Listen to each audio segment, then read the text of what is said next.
November 1934. Inside the Missing Persons Bureau of New York City, the room was quiet, until a detective unfolded a letter that would forever haunt everyone who read it. His hands shook as his eyes scanned the page, each line twisting deeper into horror. Across from him sat Delia Budd, a grieving mother who had not seen her daughter Grace in over 6 years. She clutched her hands tightly, her face lined with both hope and dread. For 6 long years she had lived in limbo, not knowing whether her child was alive or dead. Now, the words on that letter would end her hope forever. The detective began to read aloud. The sentences dripped with cruelty, detailing acts no mother should ever hear. Grace hadn't just been taken. She had been lured, betrayed, and destroyed in ways too grotesque for the imagination. The letter described how her little girl fought back, how she screamed, and finally, how she was silenced. And then, what the writer had done to her body. Delia's world broke apart with every word. The air seemed to vanish from the room. She pressed her hands to her ears, but it was too late. The horrors had already sunk into her mind. The letter was not just a confession. It was a performance. Written with cold precision, it revealed details only the killer could have known. This was no hoax. This was a taunt. A monster reaching out from the shadows to twist the knife deeper into a mother's heart. Detectives recognized immediately what they held in their hands. The man responsible was not just a criminal. He was something far darker. An embodiment of the very myths parents whispered to frighten their children. A living nightmare. In that moment, one thing became clear. The man who had stolen Grace Budd was not content with murder. He wanted to be remembered. He wanted his terror to echo. And he would get his wish. Because this letter was only the beginning. What followed would unravel into one of the most horrifying investigations in American history, a descent into the mind of Albert Fish, a man who would forever be known as the Gray Man. The year was 1928. New York City stood at the crossroads of glamour and despair. On one street, the bright lights of Broadway still flickered, but only a few blocks away, families starved in cold tenements. The Great Depression had tightened its grip, leaving thousands without work, without food, and without hope. In neighborhoods where children once played freely, parents now held them closer. Poverty bred crime, and the city became a place of shadows, where the innocent could vanish without a trace. It was in these very shadows that rumors began to spread. Stories whispered from door to door, tales of an old man with gray hair and a sickly, stooped figure. Some said he offered children candy. Others swore he promised jobs to struggling families. To many, he seemed harmless, even pitiful. But to those who crossed his path, he was something else entirely. The newspapers had their own names for him. The Brooklyn Vampire, the Boogeyman.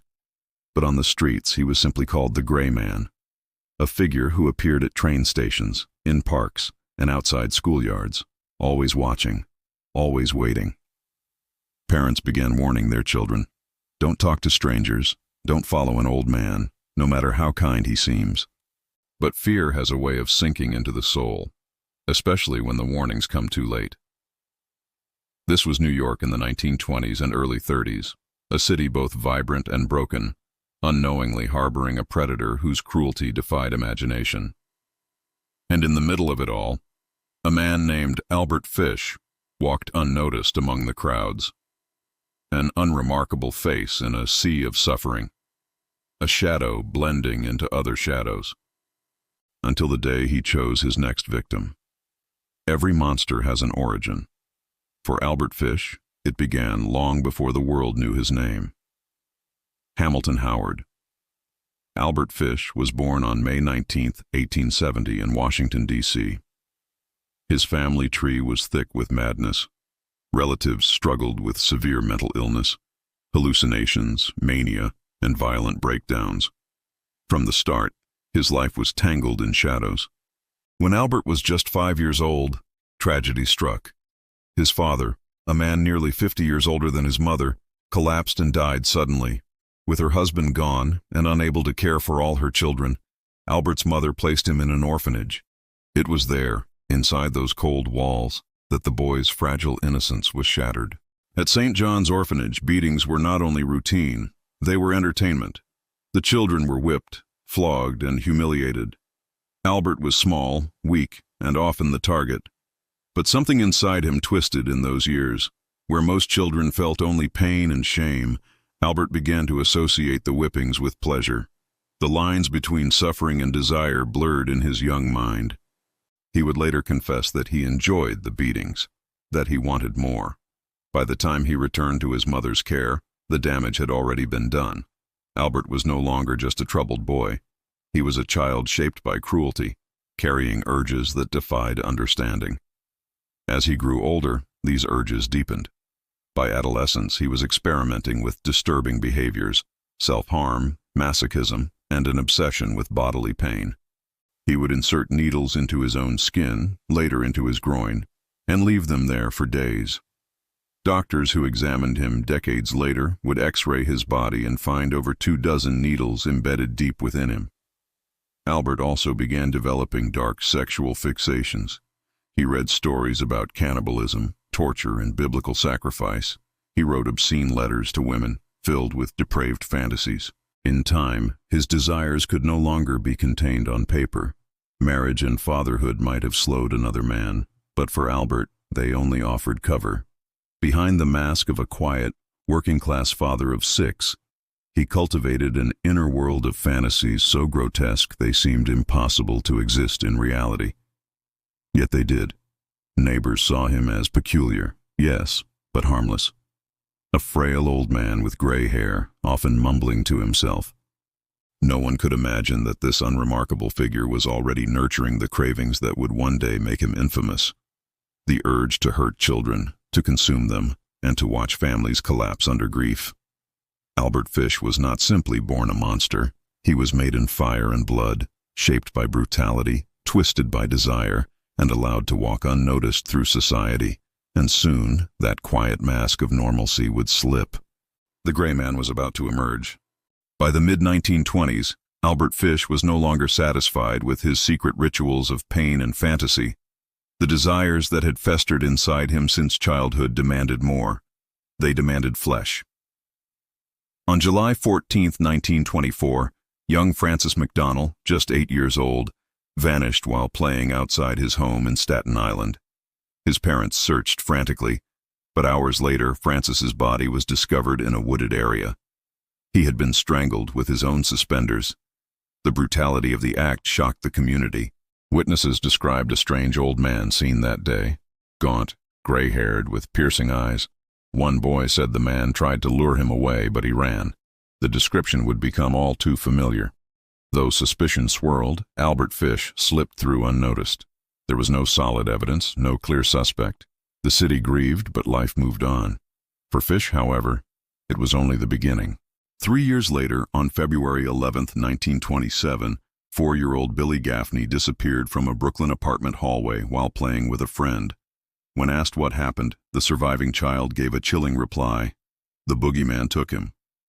When pressed to describe this boogeyman, the boy painted a picture that matched Francis McDonnell's killer. A thin, elderly man with gray hair, a drooping mustache, and ragged clothes. For weeks, Billy's face stared out from missing posters across New York. Police scoured the city, but he had vanished without a trace.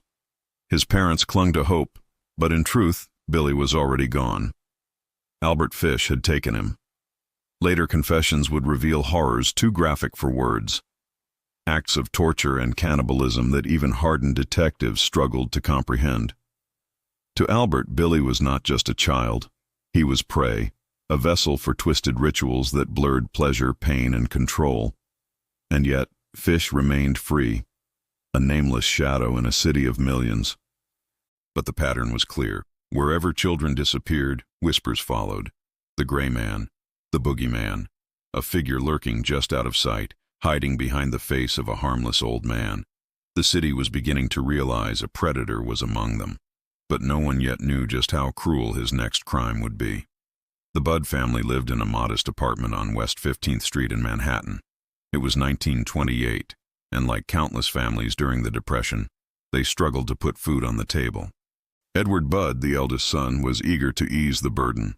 At just 18, he dreamed of finding steady farm work, something honest and dependable that would lift his family out of poverty. That dream would bring the Buds face to face with Albert Fish. He appeared at their door on a warm afternoon in May. To the Buds, he introduced himself as Frank Howard, a kindly old farmer from Farmingdale, Long Island. Dressed in a shabby suit, with gray hair and a soft-spoken demeanor, he looked the part of a harmless grandfather. Howard spoke gently, almost warmly, about opportunities he could offer.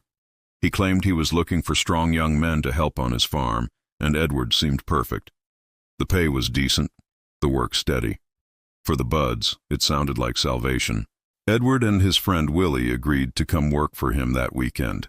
But Albert Fish, Frank Howard, had no intention of employing them. His plan was far darker. When he met Edward's family, his eyes fell on someone else. Sitting quietly, dressed in white, was 10-year-old Grace Budd. Innocent, trusting, completely unaware that she had just become the focus of a predator's obsession. Albert's mind twisted instantly. He abandoned his plan to lure Edward. Now he wanted Grace. Over the next few days, he returned to the Budd household, solidifying his cover as the kindly old farmer. He spoke about his non-existent farm, his supposed grandchildren, his hard-working life. To the Budds, he seemed eccentric but trustworthy. In a city filled with danger, this gentle old man seemed like a rare stroke of good fortune.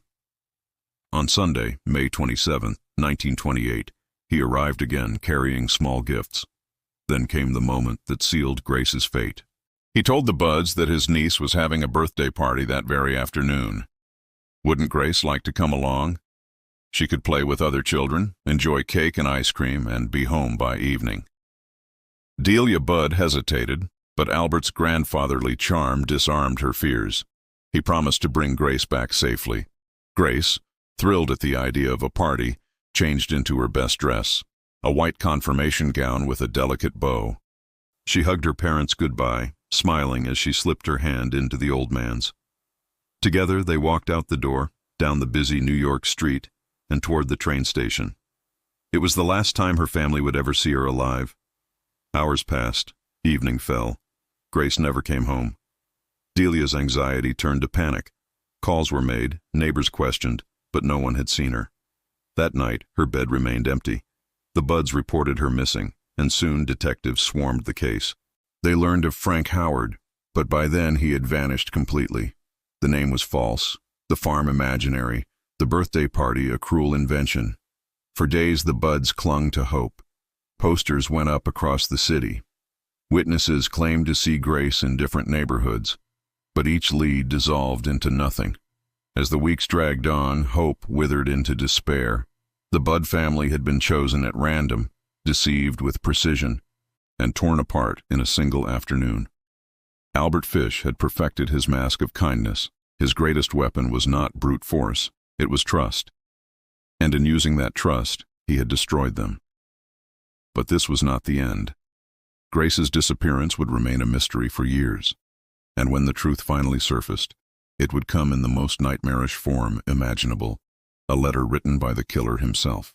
Grace Budd's excitement was palpable. She believed she was headed to a birthday party, a rare chance to escape the cramped gray walls of her family's apartment. Dressed in her pristine white confirmation dress, silk stockings, and a delicate ribboned hat, she looked like a little angel stepping into a day of joy. Albert Fish, still posing as Frank Howard, played his part perfectly. He praised her dress, complimented her smile, and even handed her a few coins for candy. To the Budd family, he seemed like a kind old man doting on a child. To Grace, he was simply a friendly grandfather figure. At the train station, Fish purchased 2 tickets, one round trip for himself and a one-way ticket for Grace. That subtle, sinister choice went unnoticed. Grace chattered happily, unaware that the destination was not a party filled with laughter and cake, but a house of horrors waiting in silence. Witnesses later recalled seeing the pair walking together, her tiny hand tucked in his. She skipped slightly, ribbons bouncing in the breeze. To passers-by, it was an ordinary sight, a grandfather escorting his granddaughter on a Sunday outing. But there was nothing ordinary about it. The train carried them north, away from the bustle of Manhattan and into the quiet suburbs of Westchester County.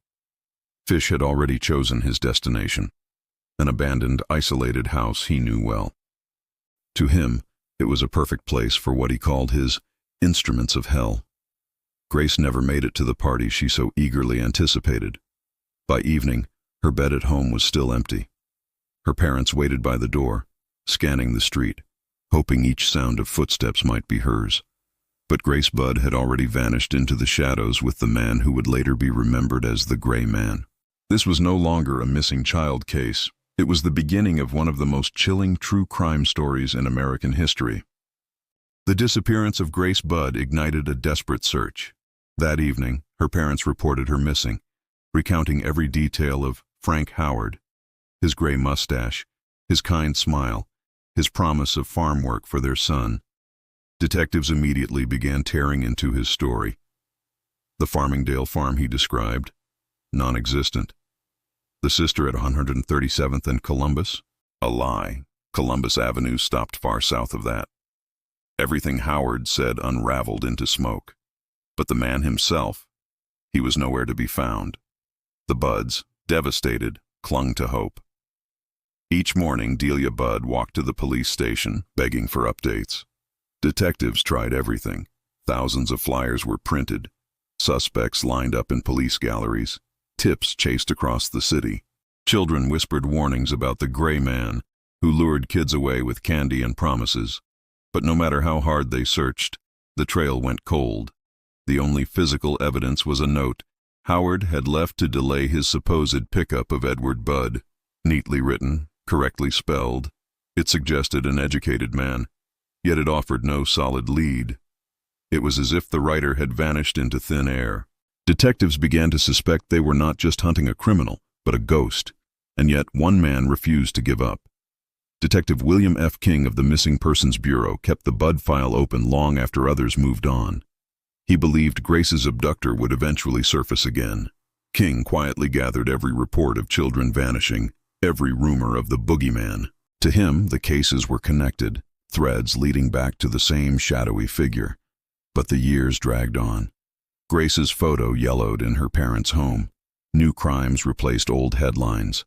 For most of New York, the Budd case became another unsolved tragedy. For Delia Budd, it remained a wound that never closed. Each knock on the door made her heart leap. Each letter in the post brought a fleeting moment of hope, until reality set back in. The Gray Man had disappeared into the city's underbelly. But 6 years later, a letter would arrive at the Budd household, one that would rip open every scar and finally expose the monster hiding behind the name Frank Howard. For 6 long years, the Budd family lived in torment. Grace's disappearance lingered like a curse. No body, no answers, no justice. Hope became a fragile, fading ember. But in November of 1934, the ember was snuffed out in the cruelest way imaginable. A plain envelope arrived at the Budd home. Inside was a letter, written in shaky, uneven script. At first glance, it seemed harmless, rambling, strange, even incoherent. But as Delia Budd began to read, her hands trembled. She could not finish. The words were too grotesque. The letter claimed to be from the man who had taken Grace. It began with a bizarre tale of a shipwreck, of sailors stranded without food who resorted to cannibalism. The writer described how this story sparked his fascination with human flesh. Then, without hesitation, he confessed what had happened to Grace. He wrote that he had lured her away, taken her to an empty house, and killed her. He described, in detail too graphic for the public, the way he prepared and consumed parts of her body. He insisted, almost mockingly, that though he committed cannibalism, he had not committed sexual assault. The Budds never needed to read more. Delia collapsed in grief. Edward, who had once hoped to provide for his family, now carried the crushing guilt of introducing Frank Howard into their lives. The letter was a knife twisting wounds that had barely begun to scar. Police, however, seized on the document. Detective William King finally had his breakthrough. The envelope bore a small clue, a rare emblem on its corner from the New York Private Chauffeurs Benevolent Association. King traced the stationery back to a boarding house where it had been stolen by a former tenant. That tenant was none other than Albert Fish. The name was familiar. Fish had a long record of petty offenses and mental instability. He had drifted through jobs as a painter and handyman, often vanishing from neighborhoods as quickly as he appeared. He matched the description the Buds had given 6 years earlier. Thin, gray-haired, soft-spoken. The so-called Frank Howard. King staked out Fish's rooming house in Manhattan. Days passed. Then, on December 13th, 1934, the trap was sprung. Fish returned home, unsuspecting, carrying his tools and a bundle of newspapers. King confronted him in the lobby. At first, Fish calmly denied everything. But when King mentioned the Bud letter, Fish dropped his facade. "I suppose you want me," he said quietly. In his coat pocket, detectives found a razor and a carving knife. Albert Fish was finally in custody. The Buds had their answer, though it was an answer no family should ever endure. The letter had been both his boast and his undoing, a grotesque confession that revealed the monster hiding behind the mask of a harmless old man. The case of Grace Budd had moved from mystery to revelation. Now, the world would come to know the depths of Albert Fish's depravity as he faced trial. But as horrific as the letter was, it was only part of the story. For once Fish was caught, investigators would learn that Grace was not his only victim. The trail of the gray man stretched far deeper into the darkness than anyone imagined. When detectives led Albert Fish out of his modest boarding house on December 13th, 1934, the frail old man hardly looked like a murderer. His thin frame, gray mustache, and trembling hands seemed almost pitiable. Neighbors described him as quiet, polite, even harmless.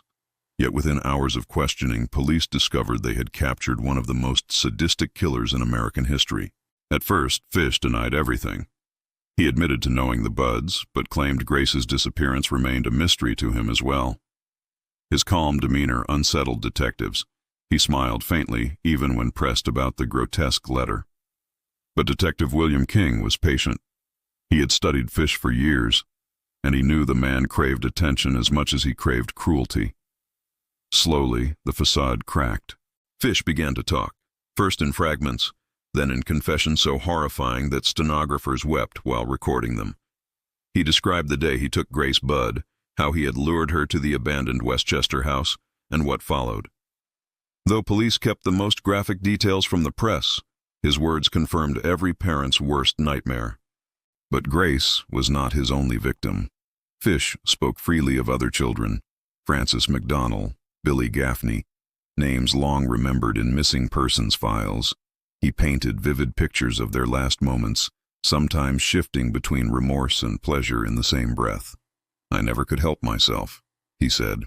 "I had to do it." To investigators, it became clear that Fish's crimes were not acts of sudden madness, but carefully cultivated fantasies played out in real life. His tools of torture, found in his room, knives, a small handsaw, a meat cleaver, were proof of his meticulous cruelty.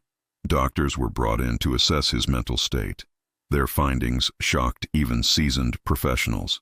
X-rays revealed more than 24 sewing needles embedded deep within his pelvis and groin, objects Fish had inserted himself as part of his masochistic rituals. His body was a living testament to his obsession with pain. Despite his frailty, Fish reveled in describing his sadism. He admitted to sending obscene letters to strangers across the city, taunting families with fantasies of cannibalism and torment. He confessed to being the Boogeyman children whispered about, and he seemed almost proud of it. Detectives realized they were not just interrogating a killer, but a man consumed by darkness so profound that ordinary labels, criminal, murderer, predator, felt inadequate. Albert Fish was something else, a sadist, a cannibal, a self-made monster. By the time the questioning ended, the full weight of his crimes was undeniable. The Budd case had given police the proof they needed, but the confessions revealed a nightmare stretching far beyond one family's tragedy. Albert Fish had finally unmasked himself. Now the task fell to the courts, to determine whether this man was insane or whether he was simply evil beyond redemption. The trial of Albert Fish opened on March 11, 1935, at the Westchester County Courthouse in White Plains, New York. Crowds gathered early each morning, hoping for a seat inside. Newspapers branded it the trial of the century, not only for the brutality of the crimes, but for the unsettling question at its core: was Albert Fish criminally insane, or was he a cold, calculating murderer? The frail, gray-haired defendant hardly looked like a monster.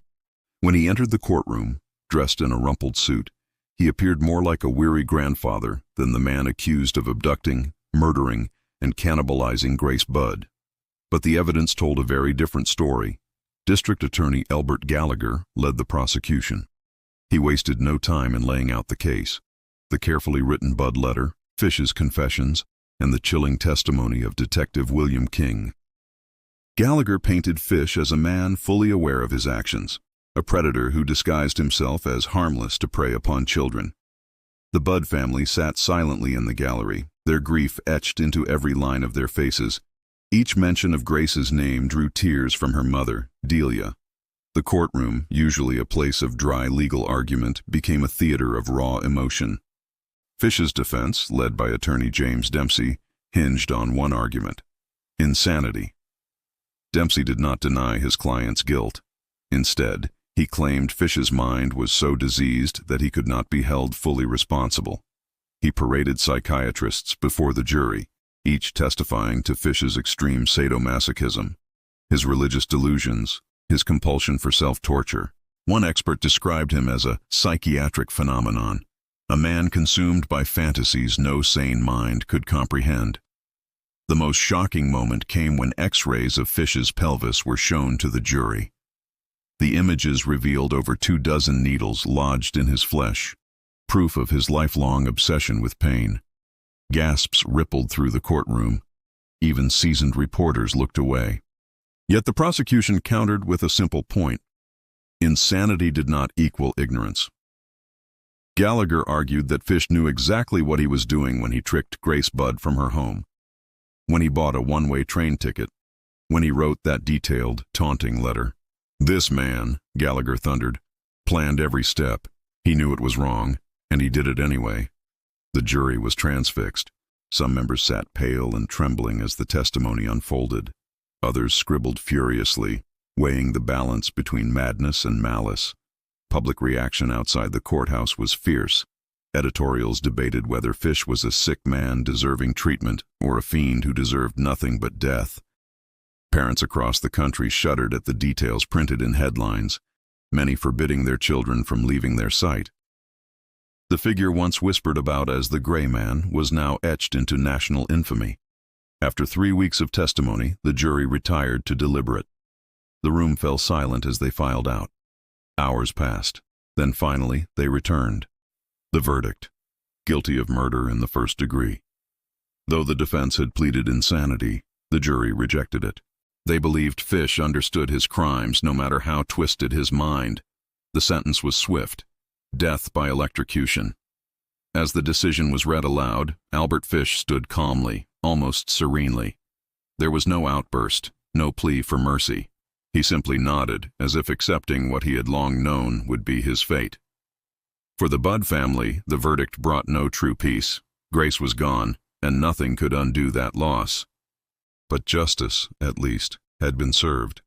The trial of Albert Fish had revealed the darkest depths of human depravity, and yet the final act was still to come: the execution of the Gray Man.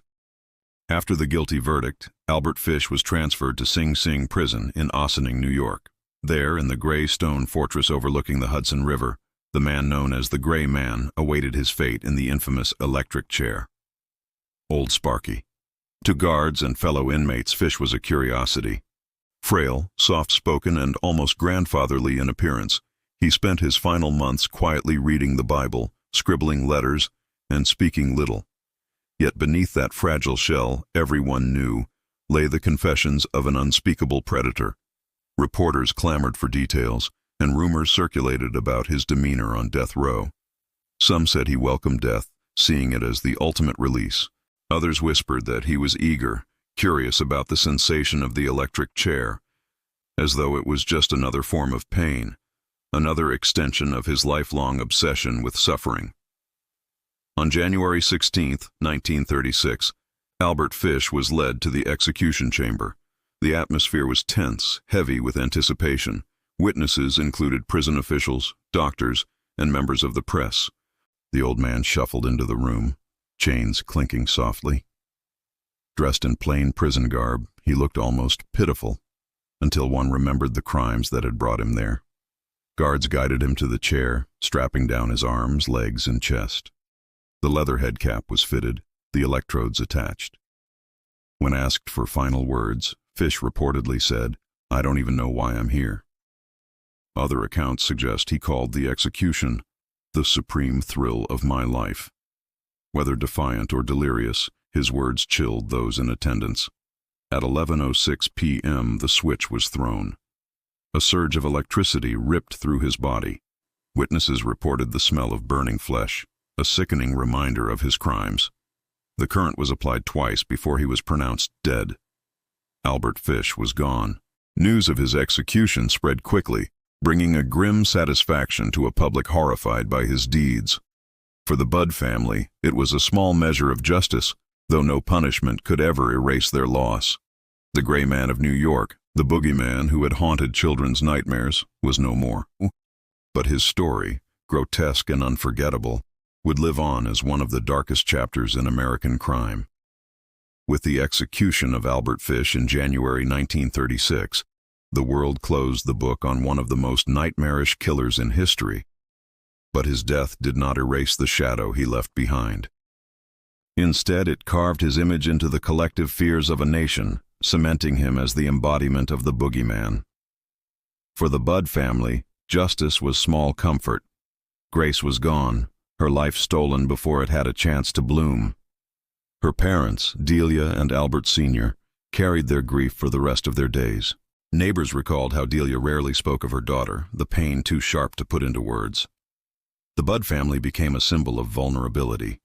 Ordinary people who had opened their door to kindness, only to be betrayed by it. In New York, the name Albert Fish became shorthand for evil. Newspapers continued to print lurid accounts of his crimes long after his death, warning parents to watch their children more closely. Teachers, preachers, and neighbors invoked him in hushed tones. Don't talk to strangers. Don't trust a smile from someone you don't know. The legend of the Gray Man lived on, warping into a cautionary tale passed down through generations. For law enforcement, the Budd case was both a triumph and a lesson. Detective William King's persistence, keeping the file alive for 6 years, proved the importance of tenacity in missing persons cases. The use of small forensic details, like tracing the stationary emblem on Fish's letter, showed how even the tiniest clues could topple a predator who believed himself invisible. Psychiatrists, too, grappled with the meaning of Albert Fish. Was he insane, driven by compulsions beyond his control? Or was he lucid, fully aware, and choosing to indulge in his darkest fantasies? The debate lingered, shaping discussions on criminal psychology and the blurry line between madness and malice.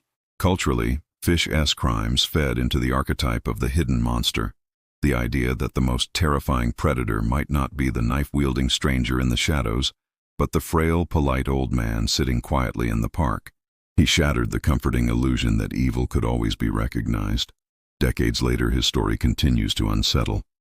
Writers, filmmakers, and criminologists return again and again to the case of Albert Fish, not out of morbid fascination alone, but because his crimes touch on something primal, the fear of losing the innocent to forces beyond comprehension. Albert Fish was executed nearly a century ago, but his presence lingers.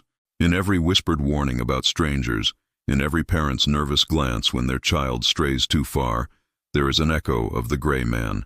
Some monsters die with the switch of an electric chair. Others become legends, their shadows stretching far beyond their lifetimes. Albert Fish was both,